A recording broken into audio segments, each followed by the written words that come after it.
and call this meeting of our Curriculum and Instruction Committee to order. And Kelly, would you mind opening us up with roll call? Sure. Mr. Rudy? Here. Mr. Hazelhurst? Here. Mr. Haverly? Dr. Greenlee? Mrs. Neri? Here. Mr. Hubert? Mrs. Gifford? Here. Mrs. Lewis? Yep. Mrs. Lilia? Mrs. Dutch? Yep. Mr. Weinberger? Present. Mrs. Schwacker? Yes. Mrs. Cossack? Mrs. Hammond? Mrs. Christie? Mrs. Saley? Here. Mrs. Myers? Here. Mrs. Duarte? Mrs. Yarrow? Mrs. Lazard? Would any of our audience like to introduce themselves today? I'm Jordan. I'm a high school English teacher. Jordan, you were here at our last meeting as well. Yes. Good to have you back. Yeah, we'll get right down to business. Carrie, if you want to open us up here with our new courses. Sure. So the first one that I'm actually going to talk about is the Transitional Math, which is I don't think, Kelly, did you print? You probably didn't print the PowerPoint. Oh, no, you did. Yes. I'm going to start with that. So it's in, if you would like to look at the packet, it starts with some course proposals, but I'm actually going to start with Transitional Math, which comes a little bit towards the end. So it looks like this. Let's see if my clicker works. So what I'm going to show you today is not really necessarily a course proposal, but something that's coming from the state. In terms of a new course that all school districts in the state of Illinois are required to offer. So it's a little bit outside of our scope in terms of actually approving the course because the state is asking us to do this course. But I want to walk you through what it is and then what our steps are right now in the district to get it up and running. Oh, I got it to work. Okay. So the Transitional Math course comes from the Post-Secondary and Workforce Readiness Act, which was enacted in 2016. So this is the PWR Act, is what I usually call it. But really the Post-Secondary and Workforce Readiness Act has four components. One of them is the post-secondary and career expectations, which are like high school counselors really focus on with their students, as well as middle school counselors. We have college and career pathway endorsements on high school diplomas, which actually Jake's going to talk a little bit about today, some of the work we're doing towards that.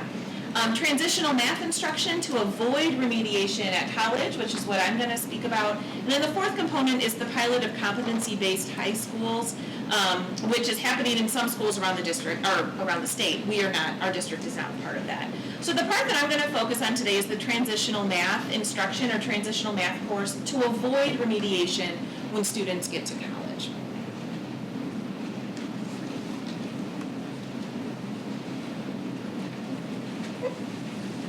It's a new clicker. Is it my head in the way? No, it's just. I feel like I should move. There, was that you or was that me? No, that was all me. right.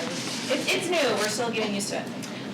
So the PWR Transitional Math asks high schools to create a transitional, at least one transitional math course as a fourth-year math course for seniors to be taken after they have met their graduation requirements. And so this course cannot serve as a high school graduation requirement for math. It is in addition to those high school graduation requirements. There are three courses that the Act proposes and that you could create a course for. One is called Transition to STEM, which would lead into three different courses or three different course areas at a community college: college algebra, general education math, or technical math. The second course is Transition to Quantitative Literacy and Statistics. And if students take and are successful in that course, they could go into credit-bearing gen ed math or technical math at a community college. And the third high school course is called Transition to Technical Math, and that usually happens within a career pathway. And that would transition to a credit-bearing technical math course at a community college. For us, the nice thing about our community college partner, which is RBC, is they actually already have the quantitative literacy course. It's a course that they already offer as remediation at RBC for students who go to RBC and who cannot take credit-bearing math. And so what's really nice is we've already started working with them along with area districts. Belvedere, Rockford, Harlem, a lot of other districts are working with RBC to bring that course into their districts. So kind of starting with that course, because what we can do is we can basically adopt the Rock Valley curriculum and teach that and not have to create our own, which is great. And it's the exact course that they would take if they had to take remediation at Rock Valley. Now, the goal of this from the state is to avoid that remediation. Now, ideally, we wouldn't want to have, or ideally, we wouldn't need to offer these courses at all. And ideally, we wouldn't have too many students that would need this course. But in terms of what the state has seen, I mean, there's such a high number of students that graduate from high school that have to take a remedial math course, sometimes 2 or 3 remedial math courses across the state. That's why this, came out of that PWR Act. And so, what we're really looking at doing, and I've already worked with Jake, and we've already talked to the high school math teachers, is really adopting, wanting to adopt that Rock Valley course, so we don't have to start from scratch and create our own.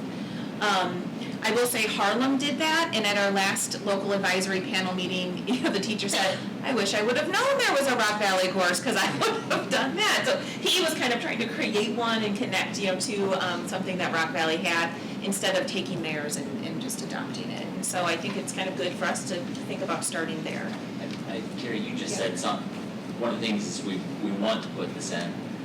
Actually, we have to put this in. So I mean, it's not even necessarily a want on anything. It is, we're required to put this in our curriculum anyway. Yeah. And we're not actually required to start the course until the 2021-2022 school year. But ideally, Jake and I have already been working a little bit, and we've already talked to math teachers. We'd like to get it into the course guide this year to have it available next year for students who might need it. So that way we can be a little bit ahead of the game. Some other districts have already started it this year. Belvedere has started it this year. Rockford actually started it 2 years ago. Harlem has already started it. The nice thing about us coming in now is that a lot of those districts, since they've already started it, they're sharing a lot of their work, and we can kind of take a lot of their work along with the work from Rock Valley and just kind of adopt all of that, and it'll be a little bit easier for us, unlike everyone who started it early. They had to kind of invent the wheel.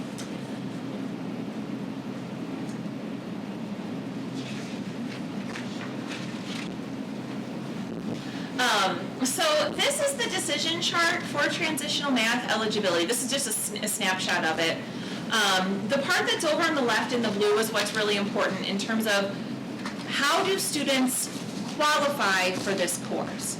Because what we don't want is students who qualify for a more rigorous math course to take this course instead. We want students to take calculus, or we want students to take AP courses when they are ready for it. If they are not, then we want to counsel students into this course as a 4th year. So as you can see over on the left, if a student meets 2 or more of the following indicators, then transitional math is really not required for them, or is not the best course for them. So if they had a B or better in Algebra 2, or a C or better in a higher course than Algebra 2, a GPA equal to or above a 3.0, SAT or PSAT math of a 530 or ACT of a 22, placement test into a college level math, so that would be like the AccuPlacer, like if they placed into college level math, then they would need it. Park math, we don't take park math at high school, so it's not really relevant. Or teacher and or counselor recommendation of a college level math course in the senior year, and an unweighted cumulative GPA, and their GPA has to be unweighted, cumulative on a 4.0 scale. So, when we look at this, what we will have to do, and what Jake and I will have to do in working with the counselors, is really looking at our students, for example, our current juniors, and saying which ones have, less than, do not meet 2 or more of these. And so we would have to kind of look at our list there, and then that is where we would start that list of the students who technically would be eligible for transitional math. Students that meet 2 or more of these, we want to push them into a higher level math course. We want them to take that next level, ideally. And so this is going to be the tricky part of where, we'll have to work with the counselors and really look at how would we counsel students into this. I did have Jake pull our current numbers, our current seniors right now. We had 81 seniors who did not score a 530 or higher on the SAT. So like starting there, now that's current seniors, so they of course would not be with this. But so starting there, we would kind of like look at that and go, okay, so that's one criteria that those students did not meet. But do they meet two of the other ones, which then would not qualify them for this course? You know, do they have a B or better in Algebra 2? And do they have, you know, a GPA above a 3.0 on a non-weighted scale? Yes? Oh, well then we wouldn't want to counsel them into transitional math. We would want to counsel them into college algebra or calculus or, I mean, something like that to push them. What we don't want is to counsel students into this who really don't need it. But our students who are struggling and who could benefit from this, that would help them be more successful when they go to RBC, that would be fantastic. The nice thing about this course is if you are struggling and once you pass this course with a C or better, you automatically go into that credit-bearing math course at RBC. So you don't have to take the AccuPlacer again and get your score and see, you know, do I go into a credit-bearing math course? And so this will be where Jake and I really have to kind of work with the counselors to make sure that we're counseling the right students into the course. So our next steps is to work with RBC on a memorandum of understanding. So this is something that all the districts have to do. There's a state template for the MOU. I've actually already drafted it and sent it to RBC just to get the ball rolling. Because you have to do it anyway, no matter if we're going to start this next year or the year after, it's good to get the ball rolling. And then once all of that is approved, I've sent it, it's not been approved or anything yet, but I've sent the draft. Then we work with them to obtain the curriculum and training for our math teachers. And so, and that's where we'll, you know, work with Jake to see who might be the teacher that would teach this. And we might train all of our teachers just so they're all ready. Any teacher that has a high school math certification can teach this course. And then one of my next steps is also to keep participating in the local advisory panel with the surrounding districts. And so I've attended one of those meetings so far.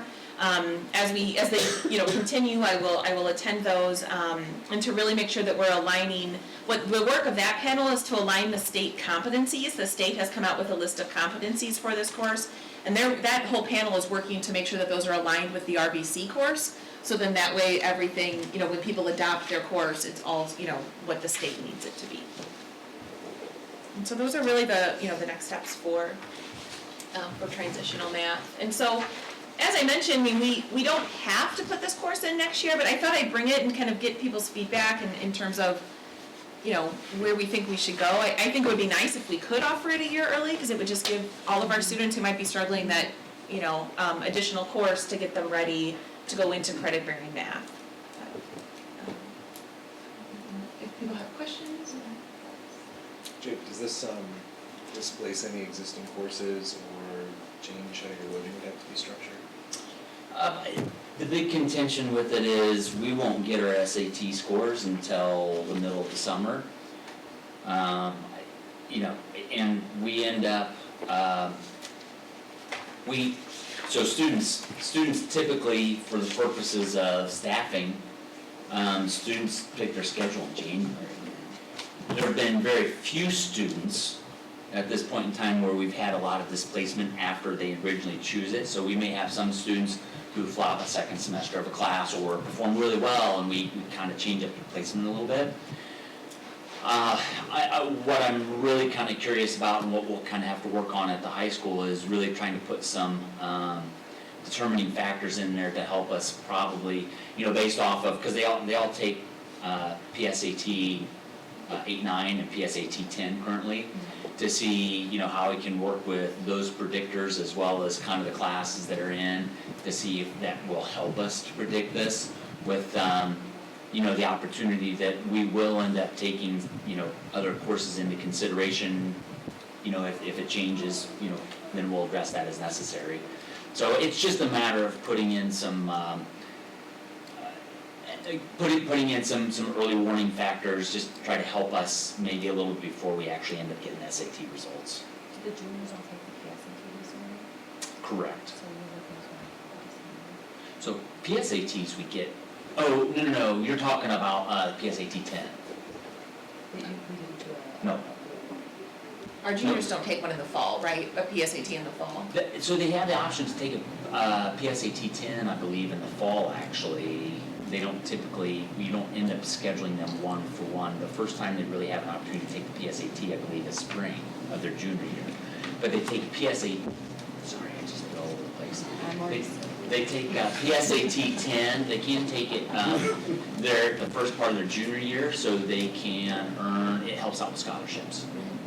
So, but now that they're taking it, now that the state is having everybody take it in the spring, their sophomore year, I don't think that's as common practice. To take the fall one. To take the fall one. Yeah, and I know this is one of my questions as we're talking about this, to ask at the next local advisory panel meeting, is like, how are other districts attacking that? Like, are they using PSAT 10 from their sophomores as an initial, or I'm sorry, as their Right. sophomore data, if their spring sophomore data is like initial data point, to look at that, I mean, I'm gonna ask that. It is still a ways out from their senior year. To look just at the back of that. Correct, but that's why we look at the other data that we do have, is to try to help us Right. make predictions.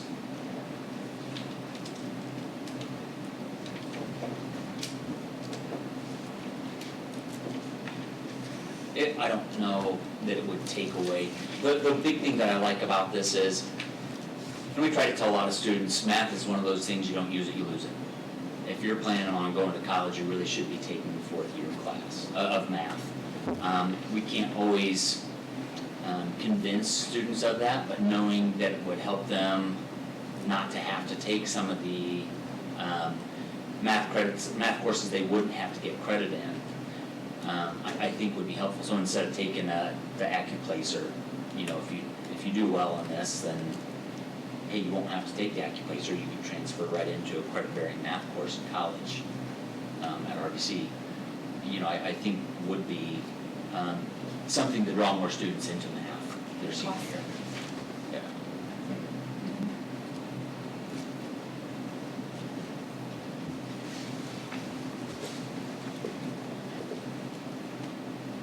Any other questions or thoughts around that one?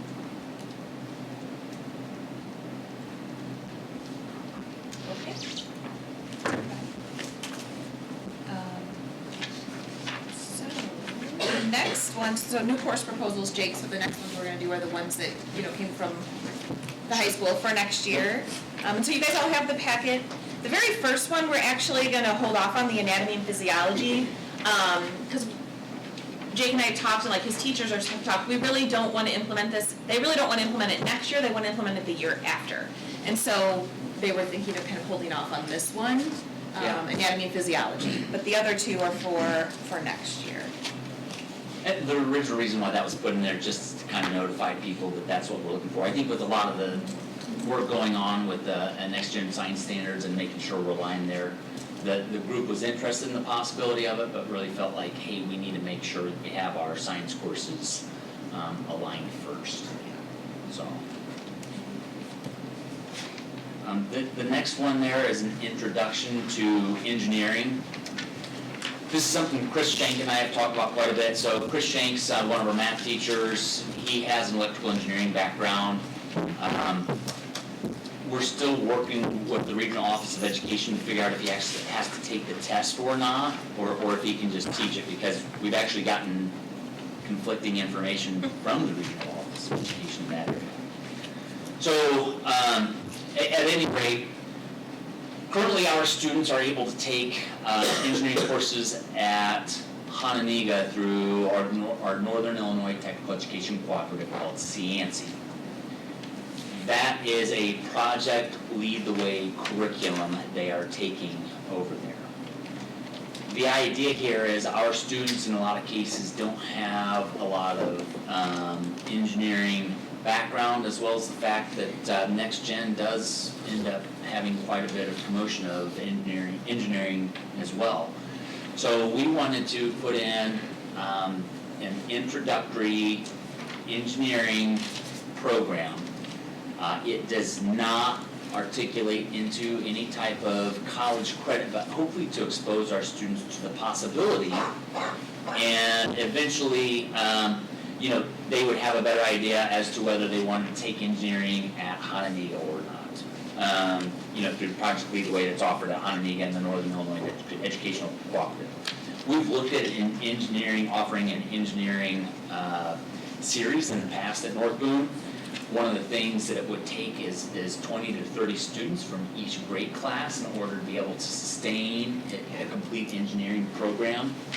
At that time, It was something we did not have the numbers for. We took a survey with the students on. We got feedback from parents and from students. And it, you know, it ended up, we're not able to really run that. There's a possibility in the future that if we start to generate things, you know, more of an interest towards it and we get bigger groups of students, you know, could it possibly lead to something else? Sure, but right now, it's the idea of exposing our students to the concepts of engineering and allowing them the opportunity to choose, you know, hey, do I want to go in this project legally or not? Now, even if they don't do that, we're still going to allow, you know, some of the upperclassmen in there as well. It may be something that they decide, you know what, I overlooked engineering my first couple years of high school, but that sounds really interesting to me and they want to explore it a little bit more. It is presented as an elective credit at this point.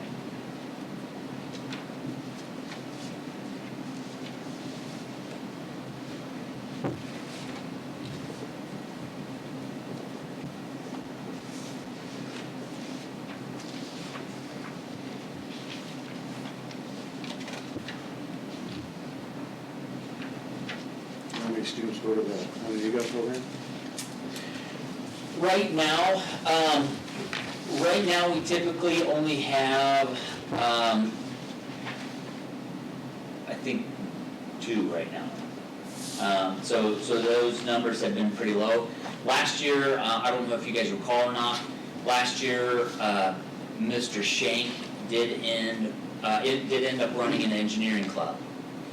We actually had a participation after school of anywhere between 12 to 15 students typically. We did some pretty phenomenal things, Rubik's Cube solver, some 3D printing. They wrote some programming for 3D printing. They did some stuff with Arduinos and programming.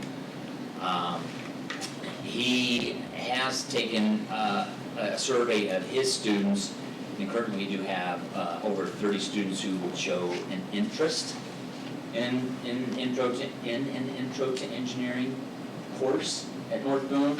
I think a combination between, I think when you talk about the combination of having to travel for classes at Hananiga and, you know, students see it in the you know, it's a possibility in the course guide, but they don't quite, you know, buy into it. I think they're a little bit hesitant, so it may help to bolster some of the numbers and actually show a lot more of an interest in a program, quite possibly.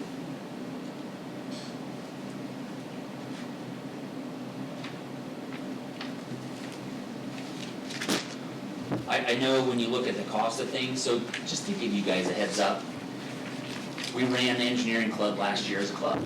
We ran it after school and they did some really, you know, some really fun and exciting events that, you know, students were just coming after school to get involved in. It was nice to see an enthusiasm towards it. The money and the money that's in there currently right now, and I just need to confirm with Melissa Diamond that we still do earn Title I at the high school, you know, on the funding, but that was something we've used Title I funding to help get equipment for the engineering club, because it is an after-school program for students. It is something then, with the cost of this, with the cost that you see on the second page of the proposal, that we would be able to cover through those Title I funds. You know, and this is equipment that you would not have to replace. There may have to be, you may have to get some propellers, I guess, and things like that, you know, as things break, but, you know, it would be more maintenance items. And then we would have to buy some materials for a 3D printer as they would.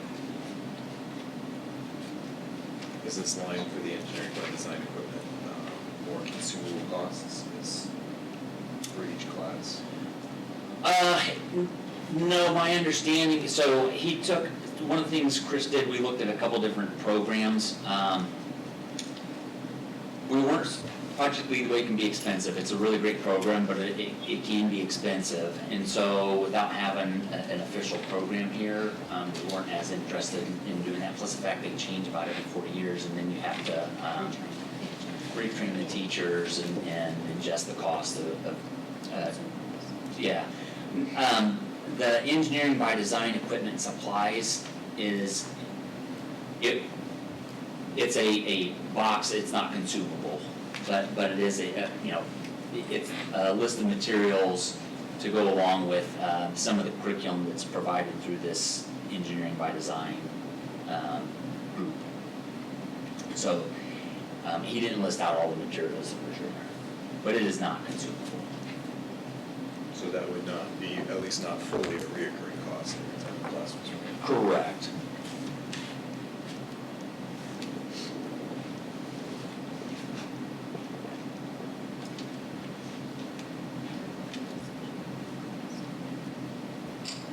Currently, we wouldn't have a fee associated with this.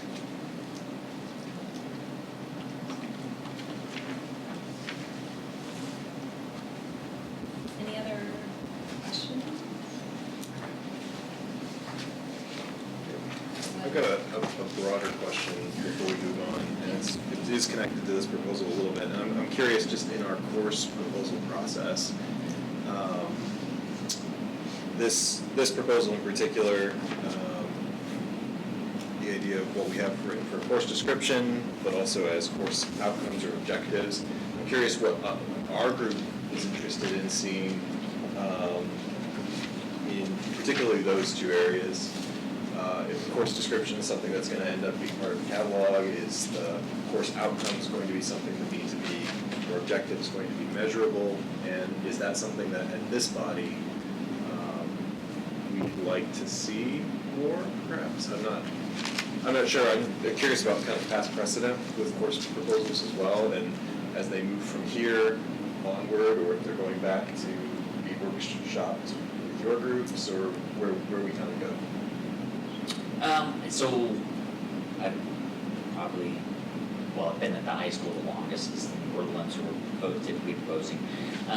This course proposal process was brought in, I want to say about 7 years ago.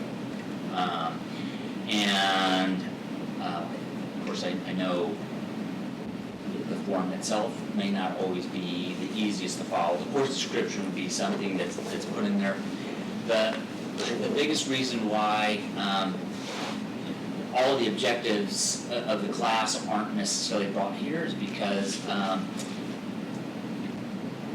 okay, so my expertise isn't in engineering. I don't know, how many people around the table have an expertise in engineering or whatnot.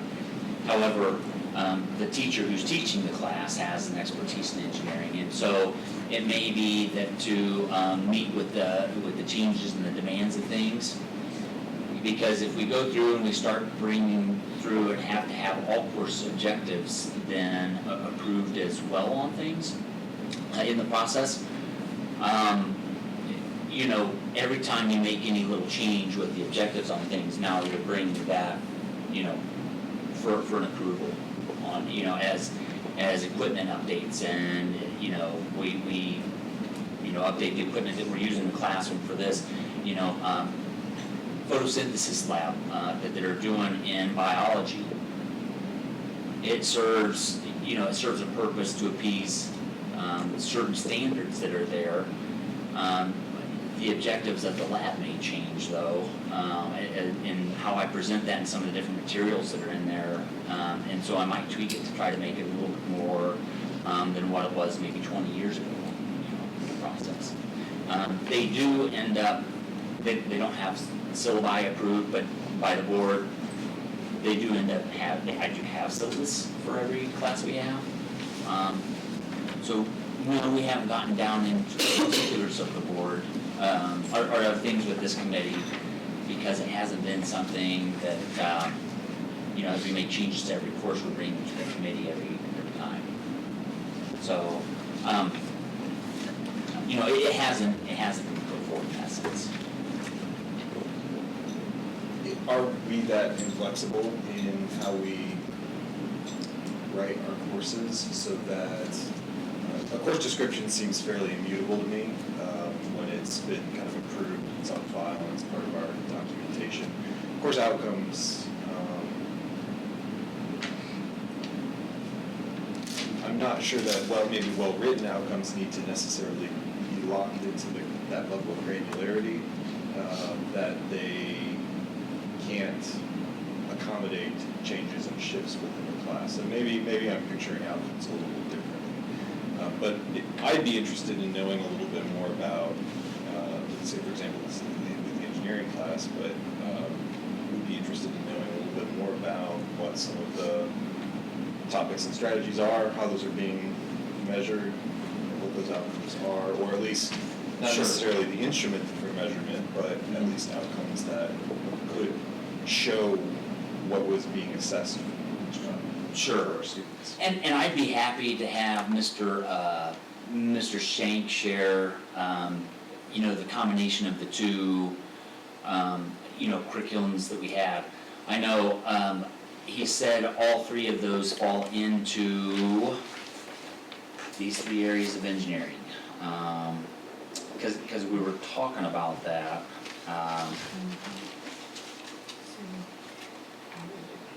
Where was it? Electrical, mechanical, and civics? Yes, he said all of the outcomes that he has for that are gonna fall within, those three. And so, if you'd like to see something more in depth as far as the specific curriculum, I'd be happy for him to share that with you guys on things. I don't have a problem with that at all. I guess, so one of the things I have a question about. Now, obviously, anything over $10,000, I know the board ends up approving on things. So when we do a curriculum change on things, that's something where, it's a big purchase, and so the board, does go into that. I guess I kind of look at it, okay, I'm gonna do a different textbook series on things. I don't know, I could be, somebody can correct me if I'm wrong, I don't know if anybody's ever said, well, here's how these guys present these objectives, and here's how these guys, present the objectives on things, and so that's why we put this one, versus that one. I know they talk about like why we go with one over the other. I guess it would be somewhat of how, of how that was viewed. Now, yeah, I can show you the curriculum, I can have him share with you the curriculum on things, I don't have a problem with that, I just, it hasn't been traditionally brought to the, to the board on things in that sense, so, but. Yeah, I mean, I would say from my experience is, from the curriculum lens, like, the course objectives wouldn't probably be completely determined yet, because they have to do the curriculum design work still, so, and we wouldn't wanna go through all of that work and not have the course be approved, because the curriculum design work is actually pretty lengthy, but, I mean, I think, are there maybe some improvements that could be made here in terms of the structure of this document? And I almost wonder, instead of objectives, it could be something where, like, we start, even here, like, start identifying what are those priority standards that you're really going to teach in this course. It could be a list of, 6 to 10 priority standards, instead of broad objectives, but really pulling out what those priority standards are. This might be a place to capture those. Then that would be tied directly to, the state standards or the engineering, whatever those are, and that might be a little bit more clear. But to have them really go through the whole design process I think that would be quite lengthy before the course was approved. But I think maybe be more specific with standards could be an update to the form if we would want to change this number 2, instead of course objectives, it could just be what, which standards are going to be the priorities of your curriculum, and that could be, because that's going to be part of the curriculum design work anyway. So it's kind of nice to have the teacher already starting to think about that before, as they're thinking about designing the course. And that's kind of my question, is what would this group like to see? And what's valid and important to bring them from here to the board? What are your faculty members expecting to get approved in this process? Because, again, I'm not even 100% sure where you would, when you bring this to us, where you're at in that curriculum design process. Have you done any of it at this point? And are you waiting for our approval to then begin to design the curriculum? And so my question is not to be critical of this engineering proposal, but Right. Sure. If you want them to identify stuff, this is exactly, and I know, of course, I've got a screen that I'm just just showing here to you guys. It's engineering by design, and it does talk about career clusters in STEM, you know, it goes 10 through 12.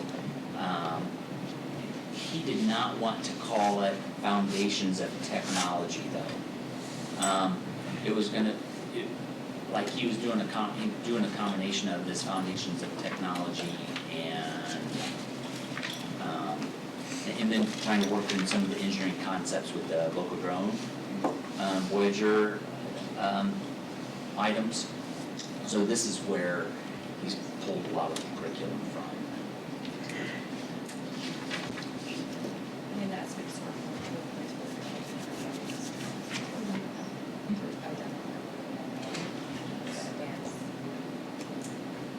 Sure.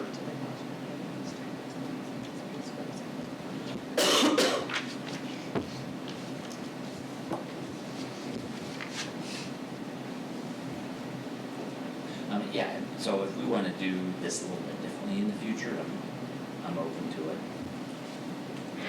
And I think to keep it very broad, I mean, this should be more of a broad document. I mean, I think if we would want to change something for priority standards instead of objectives, that might be a way to go. I think the tricky part is, like, we don't want to say, well, come with the curriculum already established, because, like, what you're looking at there, Jake, like, he in this case, there's this curriculum out there that he can kind of adopt and start using. That's not always the case with every new course, you know, I mean, I will say, like, once we get to the anatomy and physiology next year, you know, that will not be the case necessarily. I mean, they'll have to go through a lot, maybe more challenging work, in terms of really sequencing that curriculum, selecting a textbook, you know, all of that might take a little bit more time, but you wouldn't always do all of that before you bring the course proposal forward, because I think you're spending a lot of time developing something that might not be approved. So I'm not sure, and I mean, I'm new to this in terms of how this goes to the board. I mean, so after today, does this then go to the board for approval, this actual course proposal? In the past, that's what's happened. They just bring this very generic, Yeah. and sometimes the teacher will come Yep. and talk about it, and then depending on the budget, usually the main question we try to get across is, Jake's already addressed it, how many students are interested in the course? Is it worth the while? Then you take it back to the board, talk about the money part, then it comes back. So we basically just vote if we all agree that it's something that should be taken to the board. That's typically how we've done it in the past. I know that one time when Matt Klett remember he had about 8 courses that we did this with a few years ago. And I think Jake isn't that what we did? We just voted for the board to take a look at it as the next step. Correct, but, you know, in to answer your question, we haven't always had those objectives in the past, but that may be something we want to look at adding. I mean, we could just update it to something with the, you know, the main priority standards, because then the teacher can really look at their Right. standards and really think about what are those key leverageable, you know, standards that I want to make sure that my students will leave the course, you know, with a sense of proficiency, because that would really be the goal with those priority standards. And for a year-long course, you definitely, I mean, having more than 10 is you don't want that, and you would even have a little bit less than that. I mean, you don't have to have 10, but you definitely don't want more than 10 for priorities, you know, I mean, so. Do you feel like that would give this body a little bit of meat to discuss then some of that content as well, especially as we're thinking more about assessment data and how all these things connect? Yes, I mean, I think connecting then to assessment data, yes, because whatever eventually what will really become those priority standards for the course is what then would be those priority assessments. I mean, so it all leads together. So I think from a curriculum lens, that would be nice. That's the world I live in, so I'm used to it, but I don't know if everybody else agrees.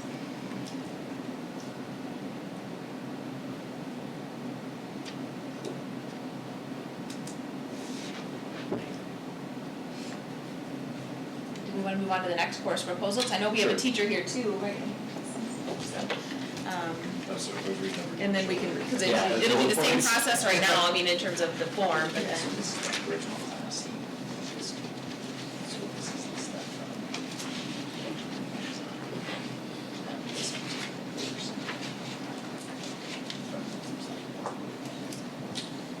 So the next course course is Spanish 2 honors.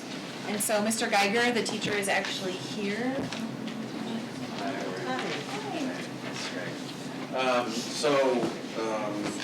The reason for this course is that we have a significant number of students who enter Spanish 1 as a freshman. And then they go to Spanish 2 as a sophomore, and then they go to Rock Valley. So they don't get that third year. And the third year is kind of like that magic year, it's a scholarship year, it's that third year. They can take it at Rock Valley, but they have to pay for it. It's not part of the curriculum that we offer. Somebody told me it was like 300 and change or something like that. But I don't know. So anyways, they have to pay for it and they have to do it as night class or something like that. So I've had a few students ask, what can they do? So one of the things is that, one of the ideas was, well, what if we come up with an honors 2? So if you're a freshman, you can take an honors class as a sophomore, and your colleges will like that, probably, right? You may not, they may overlook, the third year requirement, because you took an honors level and then you went off to Rock Valley. So the only students right now who are able to get that third year are those that start in 8th grade. Now this year we do have a very large class. I've identified actually 15 students in that class that perhaps would want to take honors 2 as a freshman. I have about 7 students right now in my high school 1 classes that at this point I would probably recommend them to take the honors 2 class. But that's why it came up, just rigor. And then to get them to give them the opportunity to take a class that has a little bit more rigor in the foreign language, just because they can't take that for a year. That being said, last year we approved, or the board approved, Honors 3, which has been very successful this year. More than half of the students in 3 actually switched to Honors 3. So I think there's actually only 2, that are not in Honors 3 now, and that's very successful. So,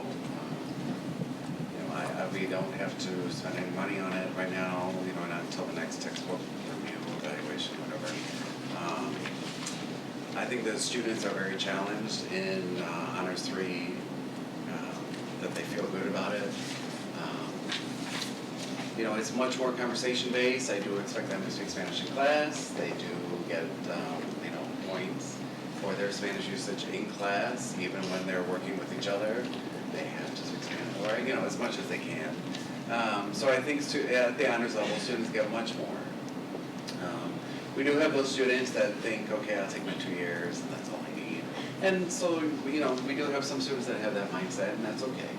But then we have the students that want to challenge themselves a little bit more, who may be thinking about Rock Valley, and they want to, they're not going to get the third year, what can they do?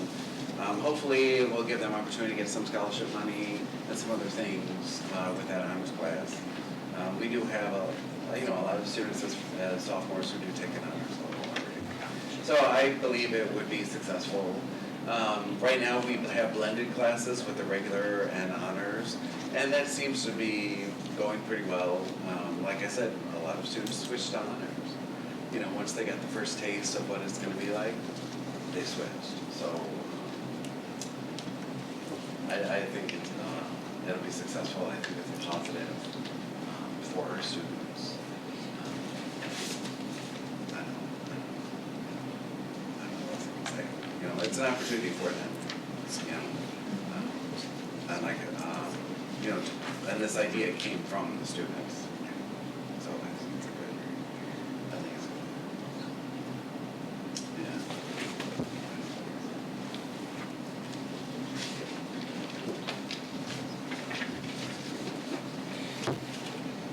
I know this is not, I know it's not always ideal, but one of the things I will say is there is a possibility. So right now, Mr. Geiger's taken on, an incredible amount, I'll say. I mean, we've got our Spanish 3 and 4 students, honors 3 and honors 4 students, all in the same class. So he's running basically 4 different levels of foreign language in one class. Our numbers through the process right now, in Spanish 1, and we have had some students drop, but in Spanish 1, I've got 23 students right now. There'd be a possibility, if we have some kids who are coming from the 8th grade and then some kids coming from here, there'd be a possibility of having, 2 classes of an honors and, of a Spanish 2 honors and then a regular Spanish 2. The other thing is, if our numbers do dip low, I know one of the great things that Mr. Geiger does is he does a really great job at differentiation in the process. So if our numbers did get low, we wouldn't necessarily have to, just throw it out and say you're all stuck together. He's still gonna do what differentiation in the classroom with the groups of students if our numbers do end up getting lower. Have you been able to Yeah, run? so our levels in Spanish have it's gone down. And so one of the things, one of my kind of personal projects is to kind of build it back up. And I think I worked really hard last year with the 7th graders. We have a full class in 8th grade. I don't have an FTC, so it's like 28, 29. It's a full class. But kind of building, the interest and things like that. We had some, teacher changes from last year that I think perhaps were part of the issue of why our numbers went down in Spanish. But the positive is that we have full load for French, which is nice. Yeah. So we have some kids that are kind of looking at some other languages. So the French teacher and I, we both have an overload this year. And, we'd like to get the Spanish program back to where we can have 2 teachers. So it'll be a process, but I think, with the numbers in 8th grade this year, I think that's a significant possibility. Spanish is also a skill, so it's kind of either you can or you can't, and it's a real life skill. We talk about 2050. When you are working, you will make more money, definitely, if you know Spanish, which is different. See. Which is different. Which is different. You're not getting any more money for that. But like we talk about what does the future look like and what is the reality. And students that take Spanish will have an advantage. Even if they just take it in high school, maybe a year or 2 in college, and they can be polite and they can, get that conversation started, show some respect for the language and the culture, then they will definitely get more business or, be more successful in life. So, our goal is to kind of build the program back up.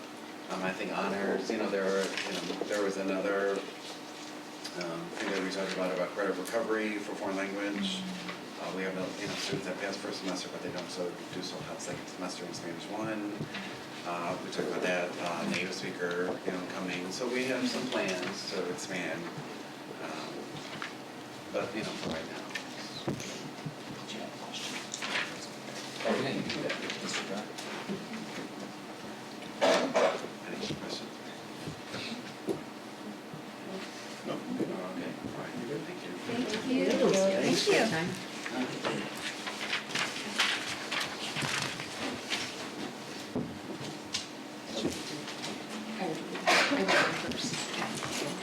So Carl, do we vote to take this to the board? Is that, That- Tracy's saying yes. So that's what we've done in the past, that's normally what the protocol was.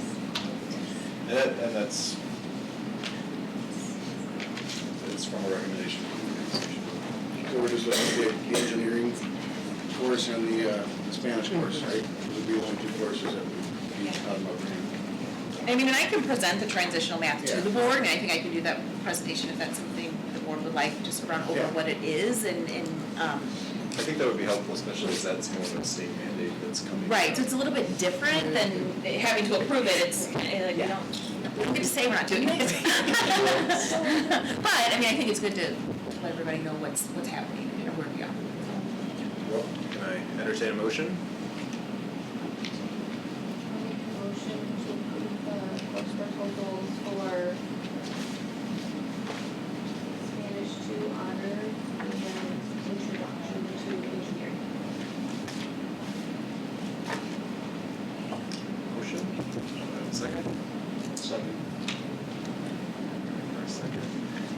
Kelly, should this be roll call or all in favor? Yeah. Aye. Opposed? You're in favor? I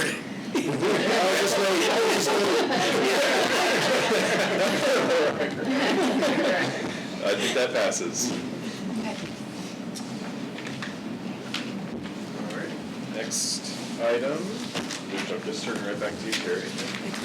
Yeah, so the high school pathways overview, I'm actually gonna turn this over to Jake. He's gonna give everybody an overview of kind of where we are, and so this fits with that PWR Act as well, in terms of that other kind of cog of, you know, those career pathways, and students taking classes in high school and leaving with some kind of dual credit or industry certification, to help, you know, that post-secondary career or college path, you know, that they have. So, Jake, and Jake, the clicker is being weird, so I would pass it to you, No, but that's okay.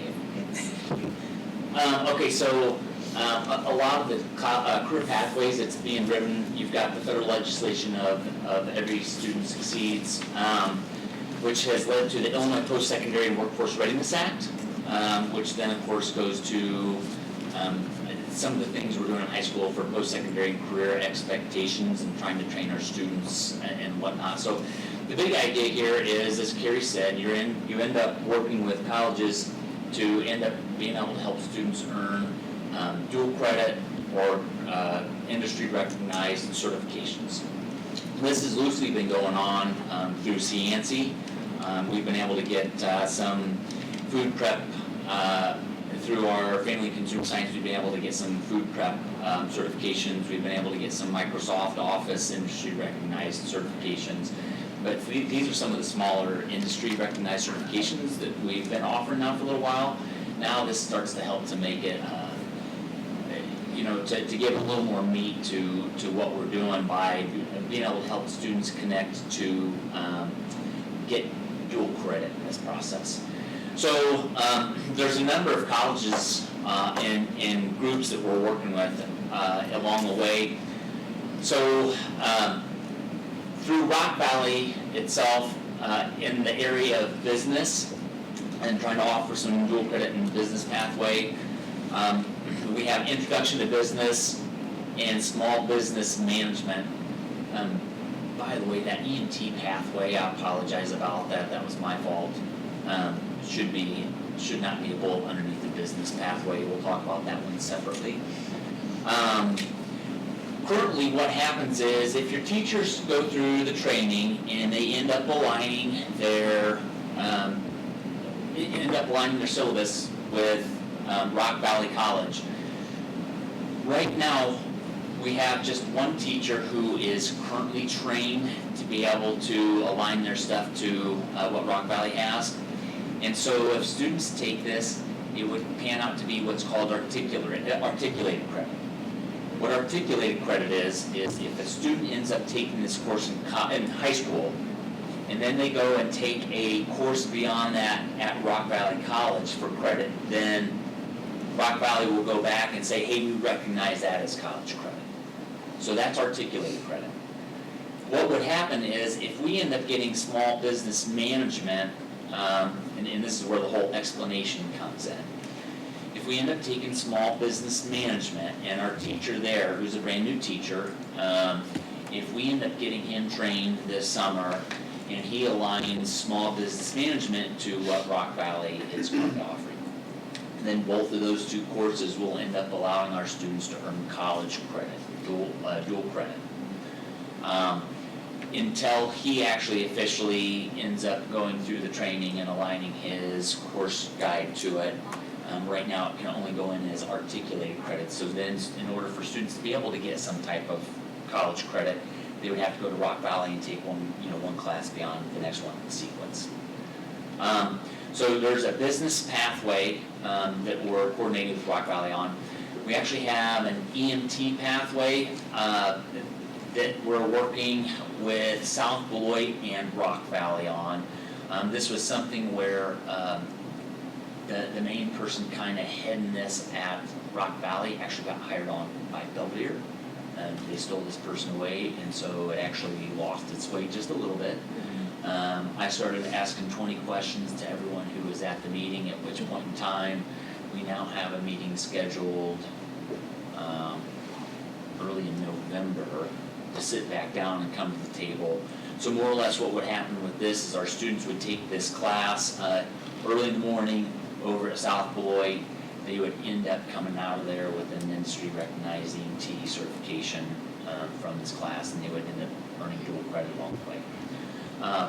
One of the things when I say, so that's at South Beloit, again, we talk about like with an engineering pathway, not having a number of students to be able to sustain an entire program in engineering. We wouldn't have enough students to sustain an entire program in EMT. So for a lot of these things, we're collaborating with area schools to try to get enough students to, to have the cohort go. It's basically kind of like a cohort off campus, for high school students. So this would be between Rock Valley, Hononegah, South Beloit, and North Boone. Right now we have an Explorers program that takes place through Cape and Rescue and the Poplar Grove Fire Department.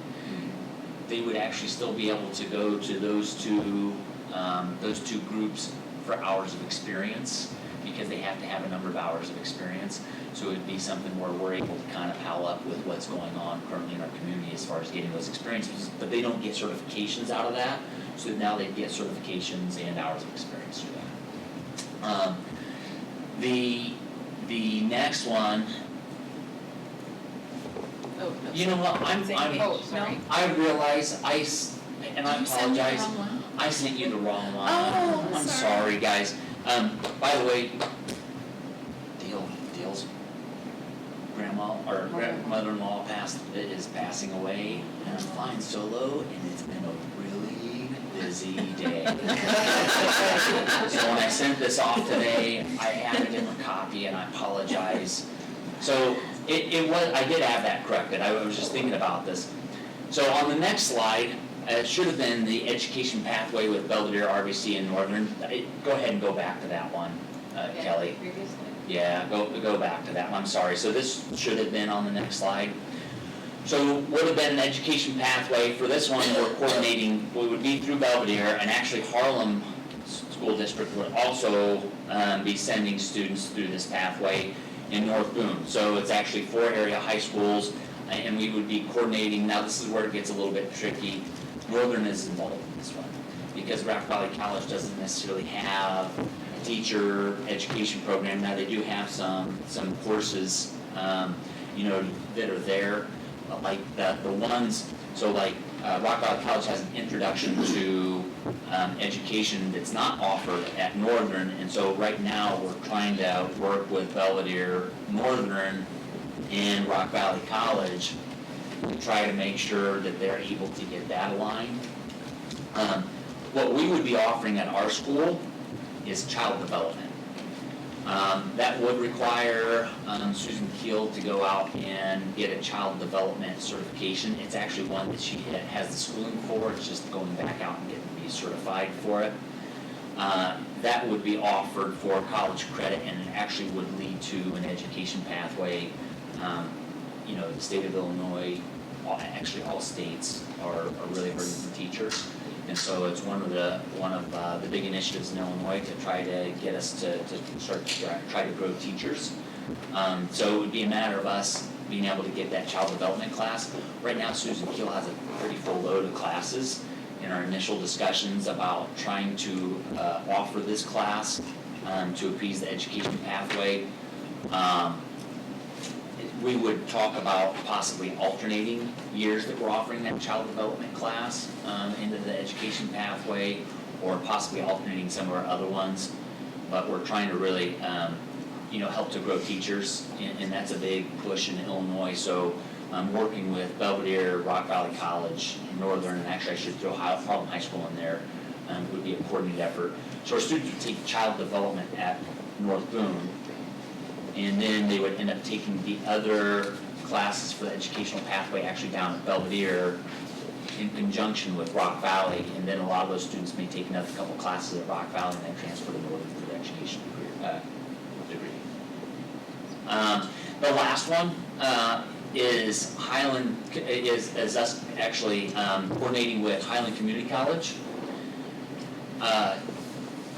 We actually have 2 classes there. It should be ag business and ag marketing. We are partnering up with Highland because they actually have an agriculture program. So it's a matter of finding out who has what programs and who are willing to coordinate. Cindy Casting already is certified, has gone through the process.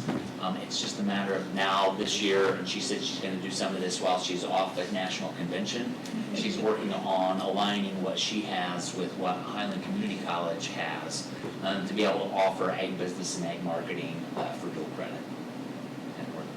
Jake, I have a question on the last one with child development. You said that you could go through all these and then transfer to Northern. What if a student didn't want to go to Northern after they've gotten through this? Do they still get that credit? Will it be acknowledged in another? The credit is still there. Let's say that when you earn dual credit, the credit isn't necessarily taken away, which is of course one of the appealing things about dual credit. It's not taken away, but a college course can say, while you have this many credits, we don't recognize this as a class that leads specifically into the education program, so you're gonna have to take all of these classes from the beginning. Where to, if you go to Northern, you know for sure that it is going to be accepted and they're gonna have a head start basically on that education. So.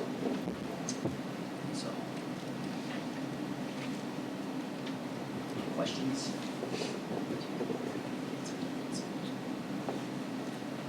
This isn't anything necessarily, I'll tell you the 2 ag classes are there. The small business, or the business classes are already there, so those are things that we don't necessarily have to approve. The EMT one is gonna be something that's offered dual credit outside of, outside of North Boone through Rock Valley. It's just more or less a cohort that could become available to our students. And then the child development. The big trick here, and I spoke with Nick Butenhoff from, who's in charge of career pathways down at Belvedere. So, we haven't really started moving forward as far as any child development class. For one, because the entire program itself is about 1.5 years out. 2, right now Belvedere offers it as a semester. Harlem offers it as a year. If you talk to family and consumer science people and the standards, it's something that's supposed to be offered out over a year. So I said to Nick Butenhoff, I said, so what is it that Rock Valley College is going to accept? Are they going to accept a 1-semester class, or are they going to accept a year-long class? And Nick told me that is the question to be answered. So that's what he's working on. He's working on that as well as trying to help in the process to get some things aligned between RGC and Northern. On that pathway. So really, nothing we need to vote on here, right, Jake? Just informational in just terms of where we are with some of the pathways, right? Correct. If one of the things I asked Nick, I said, we would really like to, so let's say the pathway itself was offered out, in 1.5 years, kind of what we're expecting on things. Once we have a little bit more of an understanding of how this is gonna lead to, like what Rock Valley is gonna accept in the child development, since Susan doesn't require, it's just a matter of renewing the child development certification, in there. We've talked about trying to get it on there, but, Northern, RBC and Belvedere are still like in the mix of things, and they haven't gotten a clear answer as far as what's gonna be accepted and what's not gonna be accepted. If we can do it as a semester class, we'll offer it as a semester class. So we're kinda up in the air. We'd really love to try to offer it next year to get, so that in 1.5 years when that's available, our students would be able to step right into it with that class. But, we're having a little bit of a stall out there, so, definitely in 1.5 years we hope to have it, or, yeah, definitely in 1.5 years, we hope to have it in the curriculum guide. There may be a possibility, if something does become available and we get more know-how on things, we'll see what we can make work and conjunction with the board as far as getting things approved and I'll get it out there, but it's kind of looking iffy right now because they still don't have answers on that one. So for these other courses, we've got the articulation agreements essentially in place, and this is a 2021 year, or this is next semester? Next school year. Next school year. Next school year, yeah, the 2020-2021 school year. Yeah, trying to, well, when you say 2021, it's, yeah. Yeah, it's no, like, wait a sorry, second, yeah. 2020. Yes. 2021. So yes, Except for the child development. correct. A lot of the other stuff is already in there, on things. These aren't really, like, so like what I heard you say, Jake, is these aren't new courses, except for maybe child development, which we're not doing quite yet. So the other ones we already have in the course guide, is just now they'll be able to be offered maybe for the articulated or dual credit. The EMT pathway would be, the EMT pathway has been in there through CENC in the past, the Northern Illinois Technical Education Cooperative. It hasn't been given the last 2 years. At this point in time, it's more or less trying to get it back up. It's not something that's offered specifically through North Boone. It's not new, it's been there in the past, however, it will be, reintroduced if they get that going.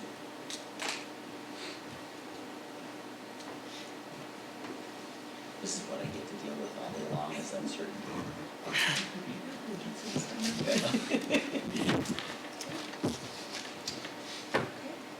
All right, so our next topic is student retention and promotion, and actually Allison and Jared are here to talk about that. This is really more at the upper and middle school, this topic. And Kelly did print off some parts from our handbook, so this should be in your packet at your table as well.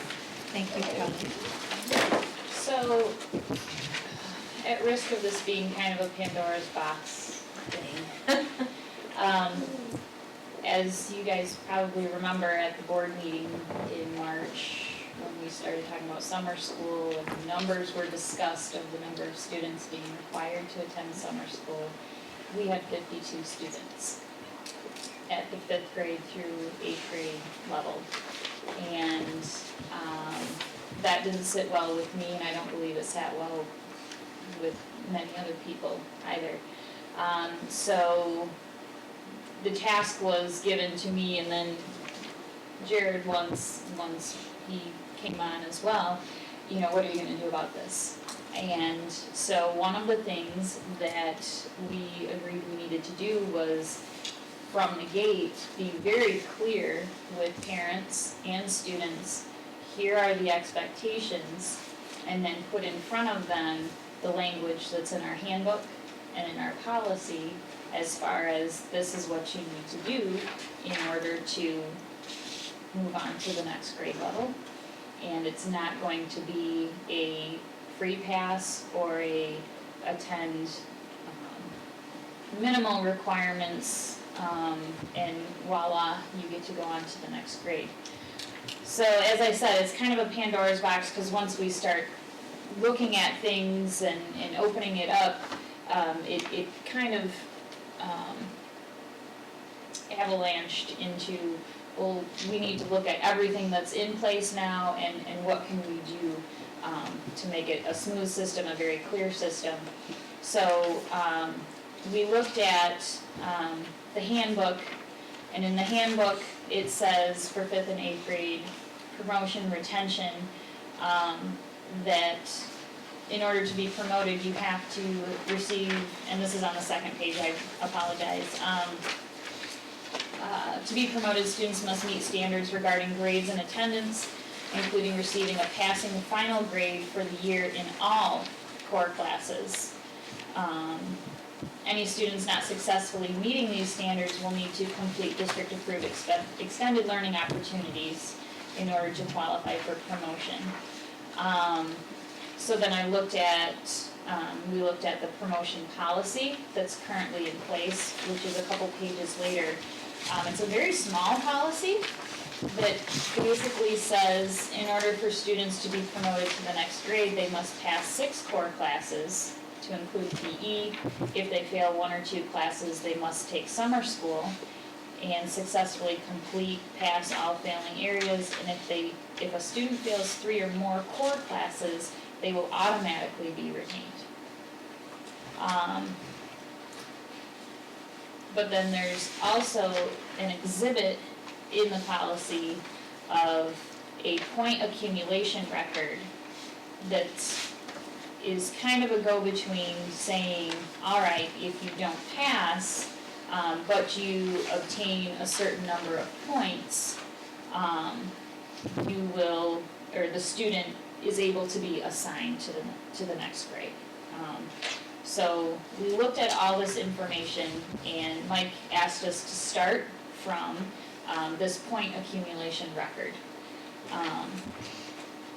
This is an older document.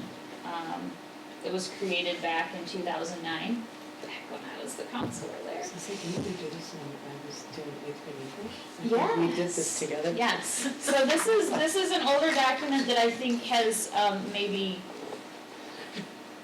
been covered up or like not known perhaps for a little while, or we haven't been using it. And so Jared and I and Mike sat down and we actually started drafting, do you need one? No, I have. You got it. A new, whoops, I don't want to give you that one. A new point accumulation record that reflects either newer language as far as, we now take the Illinois Assessment of Readiness and not the ISAT. We do still take the MAPS. We're looking at how many points possible earned for these passing classes. We just kind of took a look at it. It's a work in progress. We felt that looking at like a point system, the accumulation record would be taking all of those things into consideration would be more appropriate for students in 5th through 8th grade. And there's more to a student, particularly at that age, of what their abilities are and if they are in fact ready for the next grade level. So we want to take in the whole student into account, but yet still we're going back and debating what summer school would look like, because we do believe in the accountability piece for academics and their grades for the August through May school year.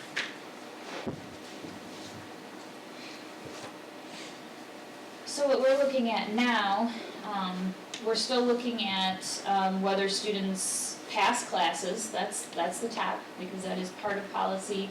How many points they could earn. We made some adjustments here. It's still 1 point for each passing final grade in a core class, including PE, which would give them a total of 6. And then rather than a quarter point for each passing grade in an exploratory, because at the time this was created, exploratory courses were only 9 weeks long, so they were a quarter. Now our exploratory courses are a semester, so we'd adjust that point to a half a point. So students could earn 7 points potentially. As I said, we no longer take the ISAT, so we adjusted this.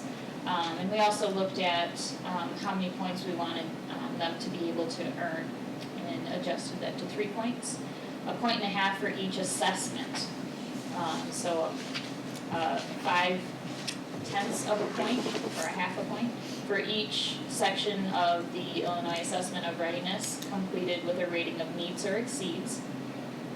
And then 0.5 point for each section of the MAPS assessment where students have made a gain of at least 5 points from fall testing to spring testing scores. So putting a little bit of different language in there. Can I ask a question about that one? Sure.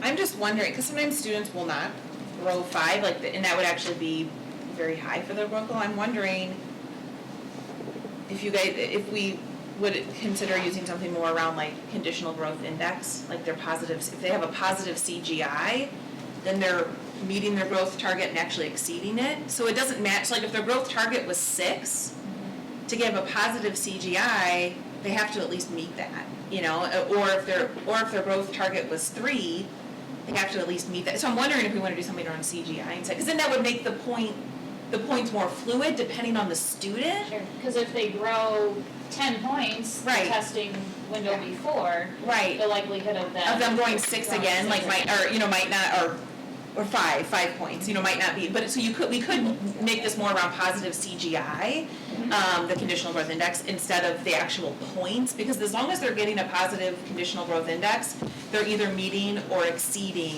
their growth target. So that would, I mean, so that's what we want them to do, is meet or exceed their growth target, but. So And I that's what we wonder- want to see them doing within the school year anyways, Right. is showing us that growth. Right. And our focus is on growth, not attainment. And so, Yeah. we feel like this is a work in progress, we're Sure. having conversations, we're marketing it Yeah. up. Well, that's why I thought, I wonder if we should do something around meeting their, like that positive And, CGI. Yeah, and I have reservations about using IAR too, just because we're not gonna get that data, we're not gonna get those scores until after the next school year started, so, I don't think if we used. You'd have to use, you'd have to use the previous year's score. Yeah, and You I have don't, to. that's not a reflection of performance in this particular school year, which is what we're examining, so, That's true. that's something that I think we're gonna continue to have conversations about, but. Yeah, that's a good point. Yeah, I didn't even think about that, but you're right, you wouldn't be able to use their current year's score. So like for your 5th graders, you'd have to use their 4th grade data to get their points for this. I'm trying to remember back in the day when we took the ISAT, I mean, was it always the fall? Like October. Okay. Usually when we get into conferences, is Right. when I would expect to see the data. Right. It's interesting, okay. Academic performance, 2 points, which is the same as what it was before. 1 point if the student has earned a cumulative GPA of at least 1.5, 2 points if a student has earned a cumulative GPA of 2.0 or higher. So that's just, I mean, cumulative GPA of 2.0, that's a C. And with our current grading scale, after C, we don't have Ds anymore, so we go down to that F. So, again, this is, is this something we need to adjust or look at? Or is this a good range for us to look at for earning points? We took out teacher recommendation. Just thinking about, what is this saying about a student? Well, I really like Johnny. He failed 4 of his classes this year, but he's a nice boy, so we should let him go on. That's kind of like social promotion, it's not, It's kind of like it is social promotion. That's just too subjective. Right. Yeah. Exactly, Yeah, it's not exactly. objective, yeah. Yeah. Student participation, this was another, that we removed because if it's a 5-8 policy exhibit, it's unfair to our 5th and 6th graders, because they don't, while they may have a youth sports program, they don't have, the sports, the extracurriculars that we see at the middle school.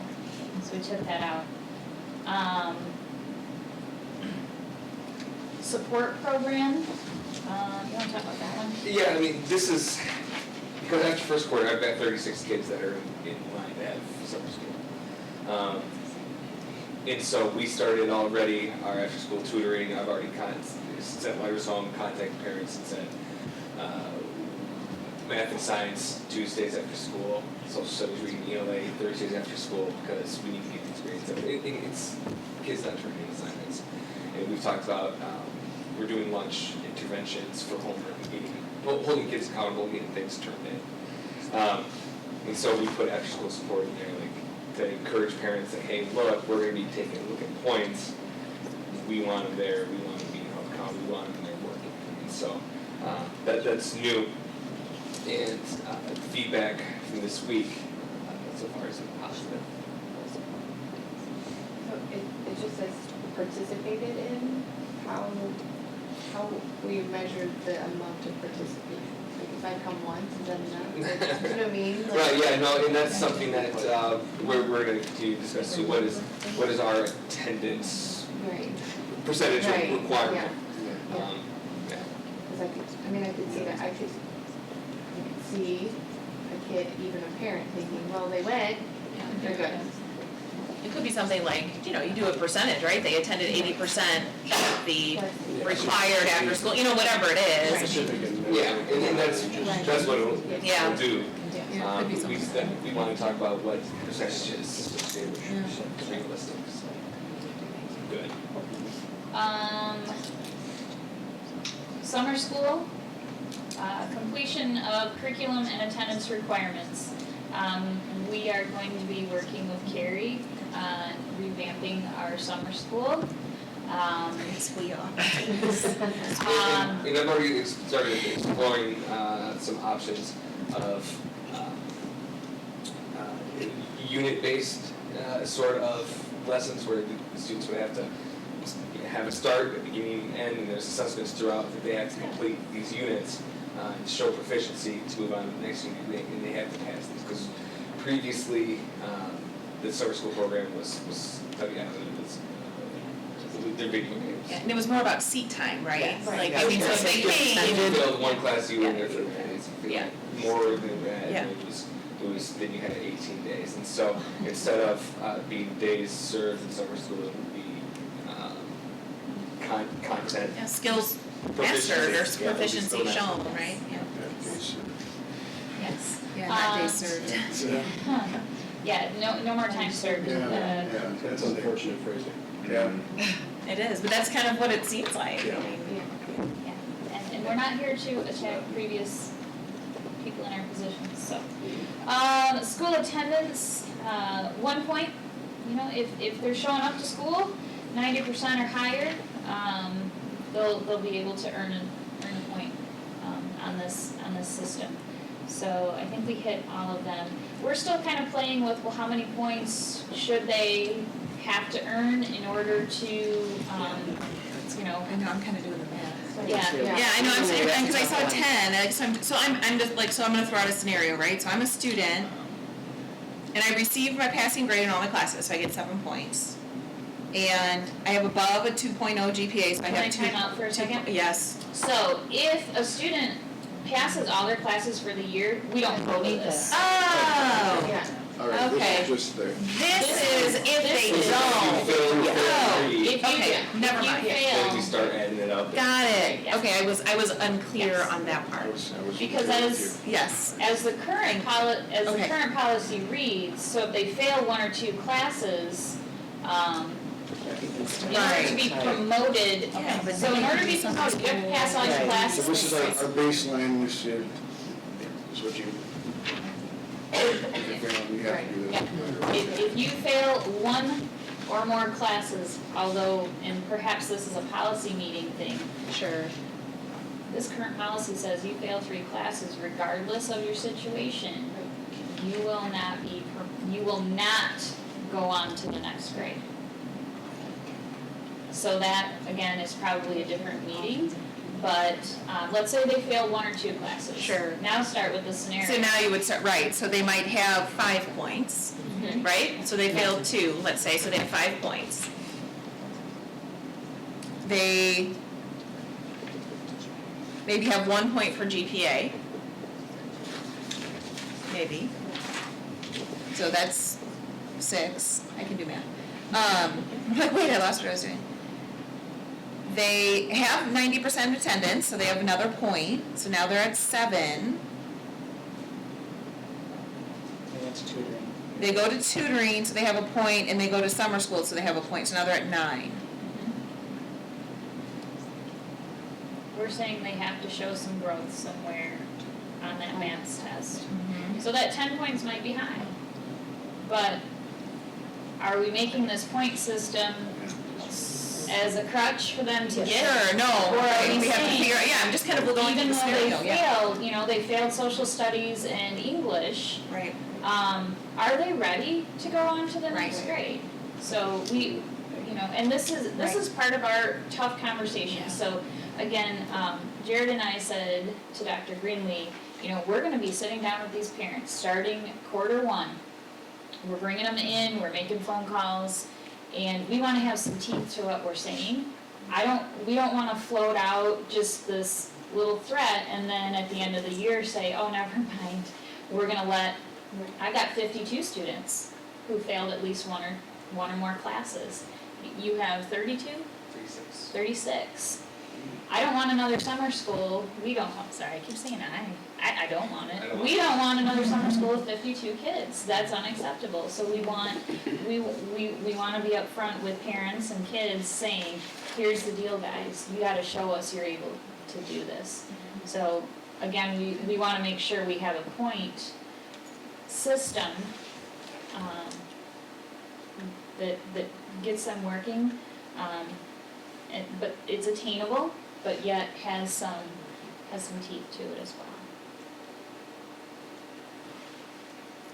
And the 10 points, previously it was 9, but there were more points Or 11. possible. Yeah, it was either 9 or 11. 9 or 11, and I think that was because of the student participation, so that I extracurricular. thought it was upper elementary or. Yeah, one was good. Yeah, one was upper, one was, Well, 9 points for the upper elementary, 11 points for the middle school. Right. So, So you had in the student participation. which is really only 1 point. Yeah. Well, and they could legitimately get a whole point for math if they made growth on both of those. I mean, it's not just half a point, we take 2 different assessments. Actually, at the middle, at the UE, UE, they take 3 assessments in maths. They take the language, but they don't- They take language I usage don't as think well. they do that at the middle. Yeah, they do. Do they? Is it 5/8 for language Yeah, usage? language Okay. usage is 5/8. So, Okay. so there's a possibility of 15 points.